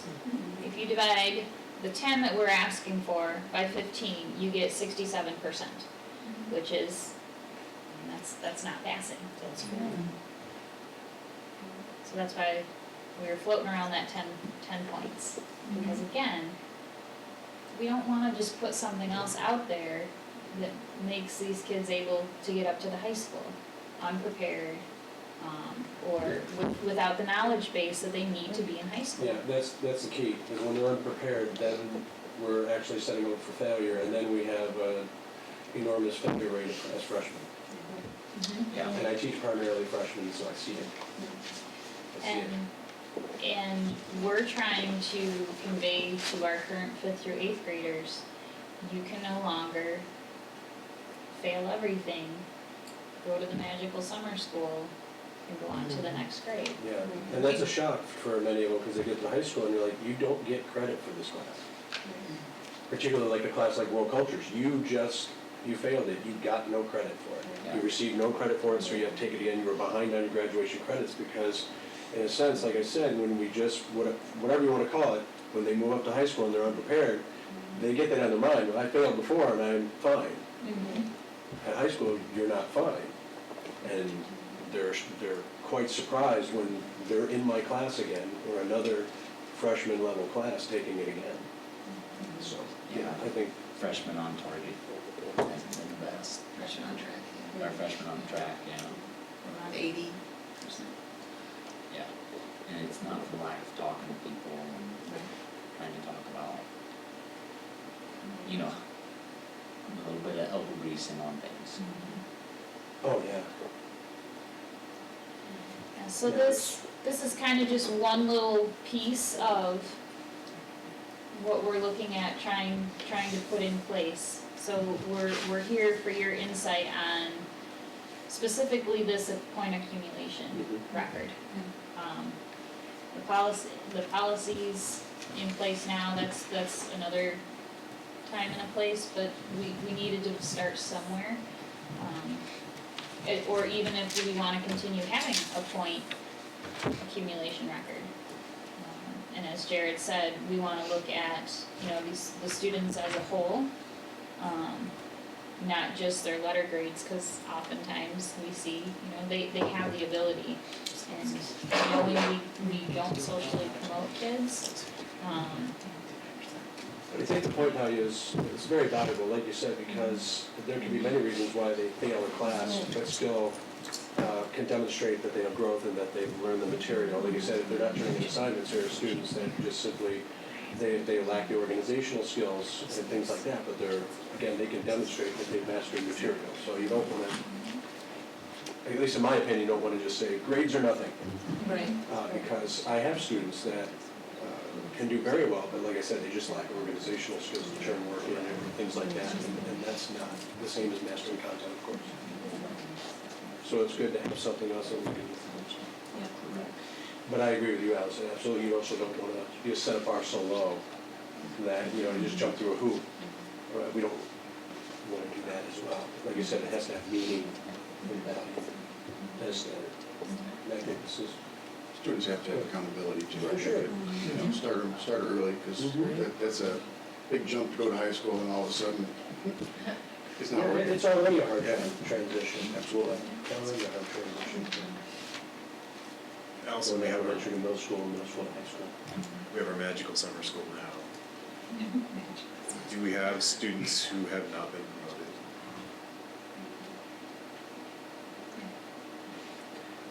We have, Well, we talk about promotion versus assigned, that's another thing too.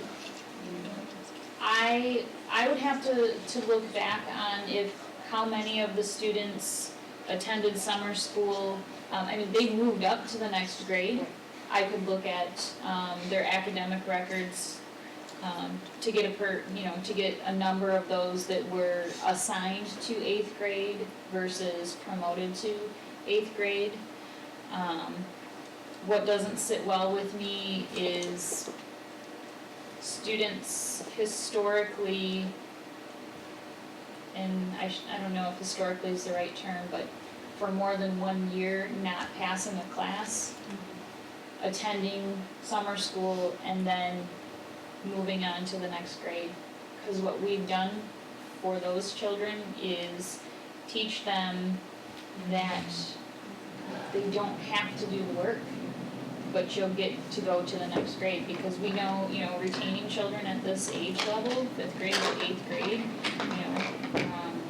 I can't quote any studies, but There's a lot, yeah. there's a lot of studies that say that that's detrimental to them. In my opinion, and I'm sure several of you would share, it's also detrimental to them to say it's okay to fail everything. Next year is another shot. And what they do is they repeat themselves. So then when they get to Mike at the high school, they're like, oh, what do you mean I have to? What do you mean I'm not gonna get extra credit in order to pass the class, or these wonderful things aren't gonna happen? Most of us don't believe in extra credit in high school. So, I said most of us don't believe in extra credit in high school. that's it. But no, but yeah, your point is valid, like I said, you mean there's not another step, Right. to avoid taking world culture credits. No, I'm sorry, you did not receive credit for this class, so again, you're behind on credits and behind on graduation requirements, there's not another. Which is why Jared and I are being very upfront, very clear with the parents. We're sharing with them the current policies, what we're operating under, and helping them to understand you will not be promoted to the next grade, and according to the current policy, you will be retained if you fail 3 or more classes. So we're trying to be upfront, encouraging kids to do their homework, to study for their tests, attend school, and for parents to hold them accountable as well. We have to hold them accountable. If we have a mismatch in our practice versus our handbook language, do you need a recommendation from this group, which would then I assume bounce over to policy, to adjust our handbook reads to reflect what our practice is?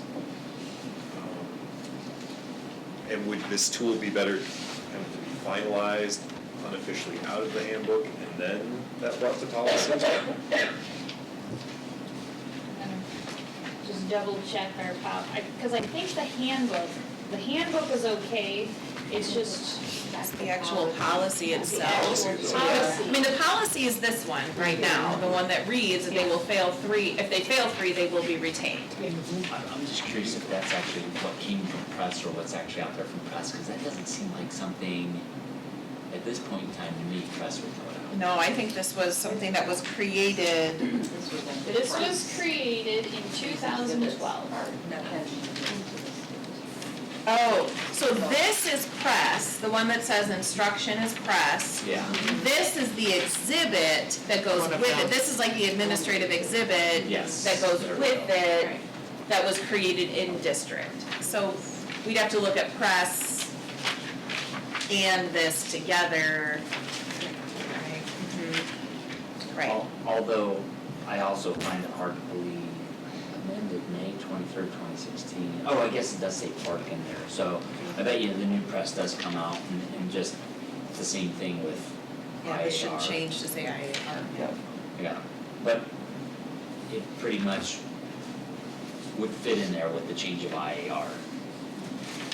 This was It just would be that Yeah. exhibit. Yeah, the exhibit is what might need more Yeah. revision than the actual press is kind of what Both exhibits. And that was. both exhibits, yeah, and this, which, is this still posted, this exhibit? I pulled it off of our policy. So it's on, it's still posted on the website as an exhibit? Exhibits would be on the Well- website, they're just, we have access to Gotcha. exhibits and APs, just the Okay. public has access to. To just policy, okay.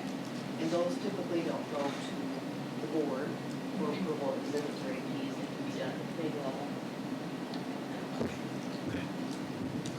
So like, Dr. Greenlee just asked Jared and I to bring the point accumulation record to this committee for discussion, your input on, because curriculum, instruction, assessment, what do you guys see as valid or important to include in this exhibit? We can make adjustments to it.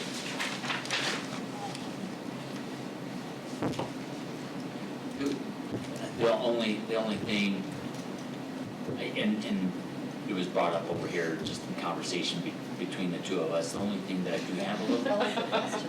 I said the two of us, I want a conversation between the two of us. I didn't say, She just moved away from him too, she's like, I'm not sitting by you. She's like, because now I know not to sit by Jane. So, I think about, to me, I think the good practices, students have met academic standards and proficiency we've set forward. Now, on the other hand, I really like the idea of keeping our students accountable to, trying to teach our students soft skills along the way. So the only thing, but I don't see a student, I guess what I will say is, I don't see a student not being able to earn 10 points because they don't have the academic, aspect of things. I don't think looking at that. I mean, if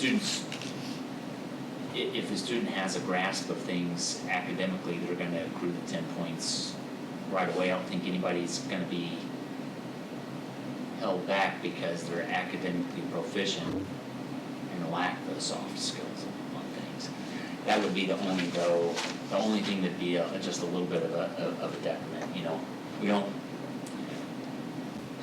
it's the argument of, are the grades truly showing the student's ability on things, or is it showing their ability to comply? That's the whole grading discussion, right? Which is a little separate from this, but that's the grading discussion.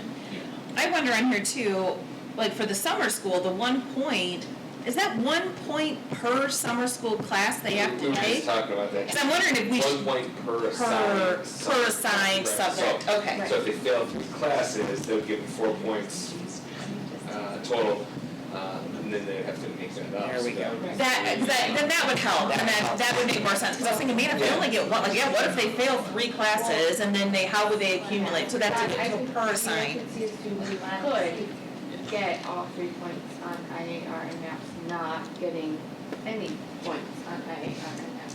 Correct. Yeah, I mean, Just, right, that's the nature of right. those assessments. I could see a student who legitimately could do that, who doesn't. do that for a whole slew of reasons. Right. So would we say the potential points earned would be 5, because we're not gonna do PE in summer school, as fun as that sounds.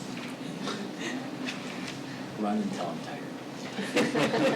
Yeah, well, I guess it It's called boot camp. yeah, it would be 5 for summer school, potential that they could earn, right? Because it would be reading, English, social studies, math, and science. Those are the only courses we would offer in summer school. We wouldn't offer But anything are else. we going to, so So they can just fail thinking all- out loud, Fail so 5 here's, classes and then take Right. summer school and. Right. Yeah. Like that's, yeah.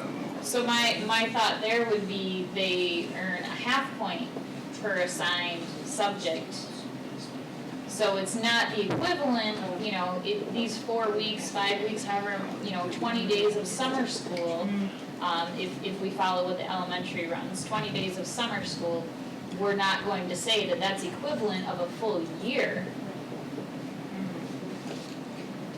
I think it depends on how the summer school is set up. Because I mean, I would argue, and I know we don't necessarily have summer school for high school right now, but I mean, I would argue we do, okay. I thought we didn't. Start, we send them down to start. Oh, they go to STAR, yeah. But I mean, I would argue if I go and I retake a class, I know there might not be retaking the whole class here, but if I failed a high school class and I go and retake the class in the summer, I get the credit. It's not I get half of a credit, I get the whole credit, if I pass the course. So I don't know, I mean, I think we'd have to play with that. I think you could go either way, I'm not saying, but I think you have to think about that, maybe a half I point, I agree don't know. with you, it depends on how the summer school is run, how rigorous Right. it is. If It's literally just a show up. If it's just a seat time, no, but I think Well, if we that- work on making it more of a proficiency-based program where you have to demonstrate proficiency in skills to earn the point, then I think you could say it would be a full point, because they would show proficiency, but I don't know, maybe we could, I don't know. So what's our next steps with this? Because we do still have to go over data, and it's already 5:30. Yes, you got that one. I'm sorry, I just I have know. to go because it's the parade in Belvedere and I'm involved in it Yeah. for the Halloween, I'm Yes, sorry. yes. And it's going rain or shine, so. Or snow. Or snow. So I apologize, I'm sorry. So, does the committee want Jared and I and maybe Carrie, to kind of go back and kind of look at these points again and bring it back for the next CIA meeting? If we can do a read, because if we can change the exhibits that are attached with no need for policy changes, but we can update that part. Yeah, because then we could change that here, right, Yeah. the exhibits, yeah. And I believe we have this point sheet because of what it says in press about we have to look at curriculum, attendance, and performance on assessments. Yeah. Yeah. So that's why these different things were developed. So I think we still need to have this, it's just what does it look like? Yeah. Yeah, I mean, my opinion is I like the categories, it's just a matter I do of too. fine tuning the points. Yeah. I think, I like it. thank you for your work on it, 'cause I really do, I like how you eliminate some of the categories and you define them. It's just a matter of, again, for me, just speaking for myself, just fine tuning the points. Okay. I like it. Molly has to go to do that. I'm sorry. Okay, Then- well, let's, Policy would attack the other exhibit if necessary, or I shouldn't say attack. Address. Address. We'll Attack address it, it attack it, today. yeah. No, I like it. so we'll consider this kind of a first read, we'll make sure a second or first version comes back to the Address. CIA. For next month, we're doing monthly? Quarterly, so I think We're doing quarterly, but I mean, if we needed to add another meeting, we could, but our next one was going to be in February 5th or something like that, yeah, right around there. Great. So, if we would need to add I one. just want to be as upfront and honest Yes. and precise with these parents if we're talking potential life academic altering event and it's something Correct. Right. retention would be. Right, so we may need to add a I meeting. know that, yeah. if we update exhibits and or any of this material, is that applied to next academic year, or would that change be immediate? Could be what we have said to parents, so what we have said to parents in our conversations is we give them, you know, the current, and we say, this is what the school board and schools are working under currently. So if it were to change, like I said, we're meeting quarterly with the parents and the students. So we can say, since the last time we met, here's an updated version of what the school board is asking us to operate under. So we can do that. We did that intentionally. So if you had this exhibit finalized before the end of second quarter, that would be ideal, right? That would be ideal, so that way when we came back to break Semester, in right. January, Right. first week back on the phone, I need you to come in and say, this is how we are holding your student accountable in our expectations. When the second quarter end? Right before Christmas. December. Yeah, Right right before before the winter break, so Yeah. we may need to look at adding a meeting. We're not here this Sorry, guys. No, I mean, I mean, we thought we'd put some in place, but then I think if we need to add one, I mean, that's the whole point of our committee, I mean, that's why we're here, so. Okay, Thank you for your work. thank you, yeah. Okay, and I think we're on to our last Yep. state data release. Yes, so it's, presentation, I'm sure my clicker won't work. And I will say, this presentation was not posted ahead of time, because all of our state data was embargoed until noon today. And so it was not, today was the data release. So the Illinois School Report Card for every school is now up and active, with 2019 data. But we couldn't post this ahead of time because, you know, that would have gone against the embargo. So that was why this was not posted. So what I'm gonna look at and show you all today is just a very high level glance of our state data. It's not broken down by individual schools or anything yet. What we're looking at here is a very high district level, and really looking at, of course, our most current data, but then also, you know, trend data, so we can see where we've been over the past few years. So just a little reminder of the assessments that we'll be looking at that are in our state data. Our assessments for literacy and mathematics in grades 3 through 8 is IAR, the Illinois Assessment of Readiness, formerly known as PARC. And then at grade 11 is SAT. And we also have our state science assessment, which is the ISA, the Illinois Science Assessment. We give that in grades 5, 8, and biology. Starting this upcoming year, we'll be actually giving the assessment at high school at 11th grade, but our current data is 5th, 8th, and biology. So here is the Illinois Assessment for Readiness District and State Proficiency in English Language Arts. And this is over the last 5 years. Our district is in blue, the state is in red. We actually did go up 1 point from 2018 to 2019. And so we did have a slight increase in our overall data. So this is all 3rd through 8th grade together. This is not broken out by grade level. This is very high level data.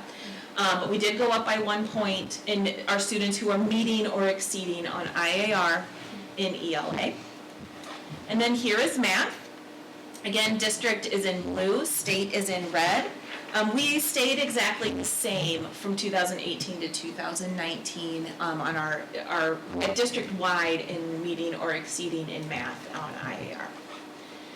This is IAR by grade level. This is only district data. So I took off the state. This is only district data, where we have been over the last 5 years at each grade level for IAR ELA.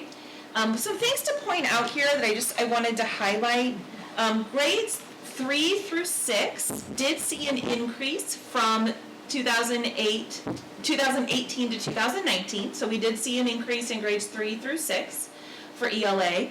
And grades 4 through 6 are where they are now in 2019 versus where they were in 2015 is an increase, grades 4 through 6. So just, you know, some things to point out there.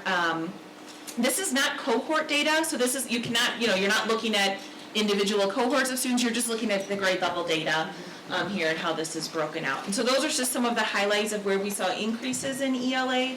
Actually track cohorts too. You could, and I actually have another, when we'll present at the board, when we presented the board on the 12th, I will actually have cohort data, I just didn't have that yet. You could track it here, but I'll have charts that actually show the cohort data so that we can see that better and not have to follow from line to line to line.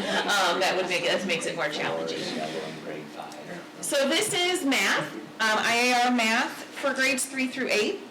Grades 4, 6, and 8 did go up from 2018 to 2019. So we do see that increase in grades 4, 6, and 8. Grade 6 is up from 2015 to 2019. Overall, they did have a spike in 2017, but I mean in terms of just overall, that's the one that is up from where we started in 2015 to where we are right now in grade 5. I mean, as you can see, we're definitely higher at our lower grades, and we see a dip a little bit in kind of the middle of the chart there, 5 and 6, and then we see it's a little bit start going back up in 7 and 8. We've already started having some conversations around that at the administrator level, looking at that and some problem solving going on. This is our district data for SAT for ELA. This one, when I made the chart, I apologize, it's not exactly the same as the other. So everything from the district is on the left, everything from the state is on the right, and then the colors are the years. So you can see in where we are here in 2019. We can see, of course, a decrease from last year and the previous year. We only have 3 years of data because that's when we started taking SAT. Before that, it was ACT. So we have 17, 18, and 19 data. You can see the state has also had a decrease each year, a little bit. Just pointing that out. Proficiency in math. You can see here, same type of chart. We did have a decrease again in proficiency in math at the district level.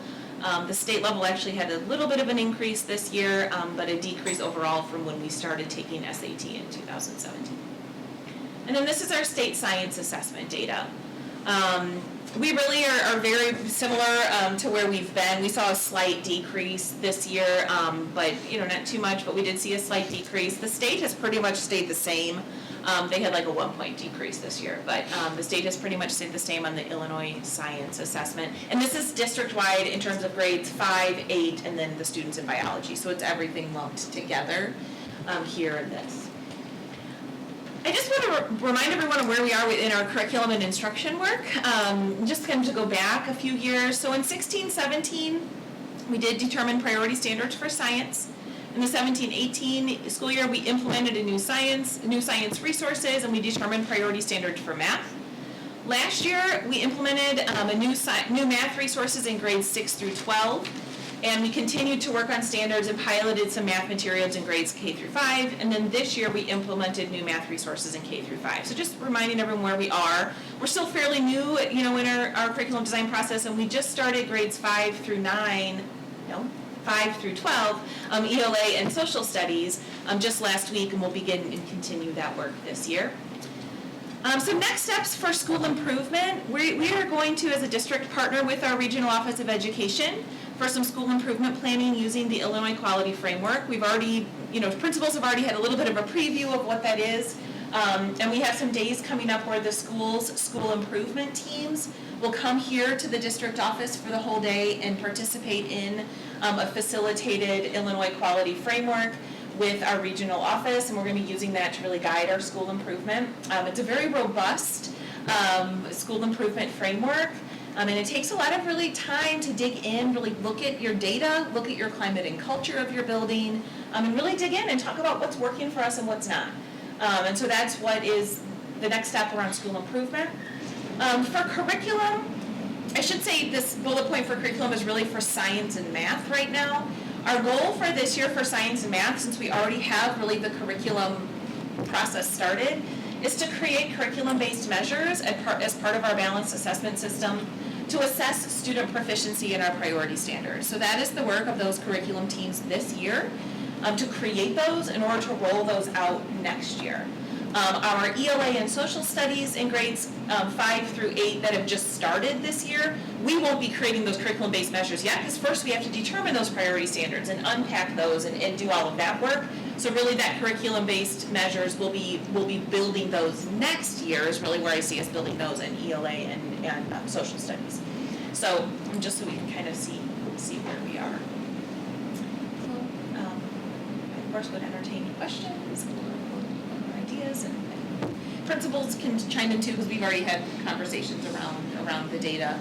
because we had some, early access to it to be able to start looking at it, and that's where I made these charts. But now the state has released it, and so we'll be able to really look at what they have to do and look at more of their charts and things.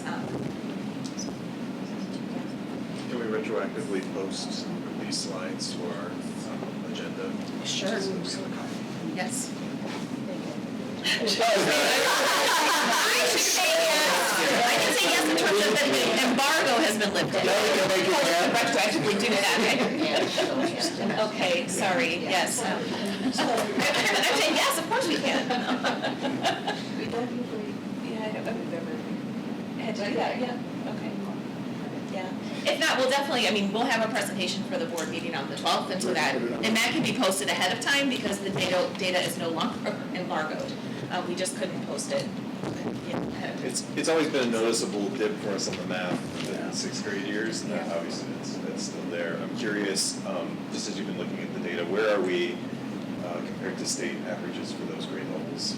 So, I don't have my computer right here. We're still, we're below the state average. And I can go into that when I present to the board to really show kind of, each grade level in more specifics and compare it to the state. I can do that. I have lots of charts and tables that I've pulled, the principals have seen them. Yeah. I just didn't, have all of that here, but I can definitely make sure that we look at that for each grade level. If that's something the board would like to see, I think we could do that at the board meeting too. It'd be nice just even to have another bar on there That shows the state. At least for the current year.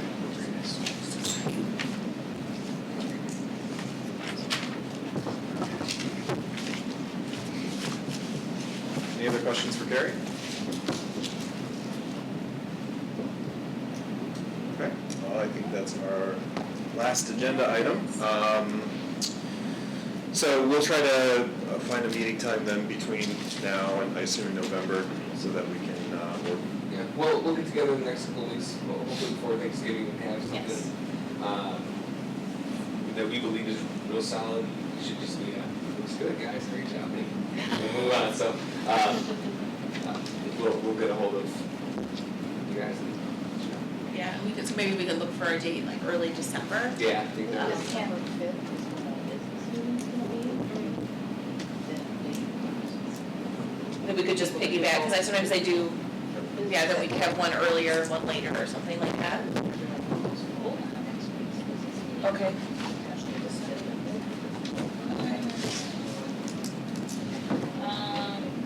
Okay. What time? Regular? Yeah, for December 5th. I believe business is typically about 6:30. So it would be four. So we would go before, 3:45. like we could go our normal time. Just got girls' basketball game. What time's This is that? my new life. Probably 4:15, right? No, it says, never mind, this is youth sports. Never mind. I'm sure I have a game of some sort, but we'll work it out. It'll be good. This is one day. It's just one. Yeah, But yes, I'm good with that, and maybe we'll run through some scenarios as well, like, here's an example of a student, if they, if this happened to them, if they took these steps, what that would look like. Examples are always good. Do we need officially to move to adjourn from our meetings? You're adjourned. Yeah. I appreciate you guys spending Yes, some time thank you today. all. Sorry we did not end early today, but thank you all for being here.